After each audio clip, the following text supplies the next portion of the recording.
پہلی بات تو یہ جان لیجئے کہ میدان حشر، اس کی حقیقتیں، اس کے واقعات کو صحیح سمجھنا ہمارے لیے ممکن نہیں ہے۔ یہ عالم غیب کی باتیں ہیں۔ موت کے بعد سے لے کر جو شروع ہو جاتا ہے عالم برزخ، پھر بعث بعد الموت، قیامت، حساب کتاب، جنت، دوزخ، اس کی جو بھی ہمیں معلومات قرآن میں دی گئی ہیں بس اس پر اکتفا کرنا چاہیے، اس کی زیادہ باریکیوں میں نہیں جانا چاہیے، اس لیے کہ اس کی اصل حقیقت ہم نہیں جان سکتے۔ وہ تو وہیں جائیں گے تو کھلیں گی باتیں کہ ہاں یہ بات تھی جو فرمائی گئی تھی، یہ بات تھی جو کہی گئی تھی۔ تو نقشہ کچھ ایسا سامنے آتا ہے کہ ایک تو معاملہ ہوگا کافر اور مسلم کے درمیان تقسیم ہو جائے گی، یہ کفار تھے جائیں جہنم میں سیدھے سیدھے، یہ مسلمان ہیں۔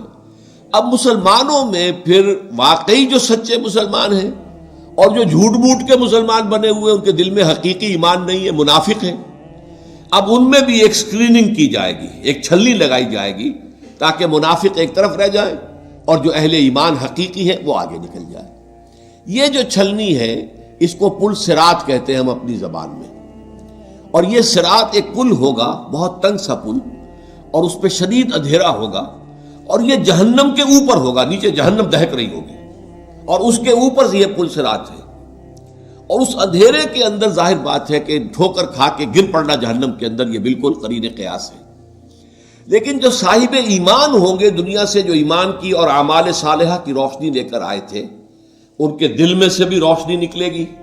اور اعمال صالحہ کا کمانے والا یہ داہنا ہاتھ ہوتا ہے، داہنی طرف سے بھی روشنی نکلے گی۔ اس روشنی کے اندر وہ پل کو دیکھتے ہوئے راستہ طے کر کے اور وہ جنت میں داخل ہو جائے گا۔ لیکن جن کے پاس وہ روشنی نہیں، نہ ایمان تھا نہ اعمال صالحہ تھے، وہ جو ہے وہ ٹھوکریں کھائیں گے، گریں گے اور جہنم میں نکل جائیں گے۔ یہ ہے جسے ہم عام اپنی زبان میں پل، تو اردو کا لفظ عربی میں تو نہیں ہے، پل صراط ہم جس کو کہتے ہیں وہ یہ ہے، اور اس کا نقشہ جو ہے دو جگہ کھینچا گیا ہے۔ اہل ایمان، دل کا ایمان ہے تو دل سامنے سے اس کی روشنی ہوگی،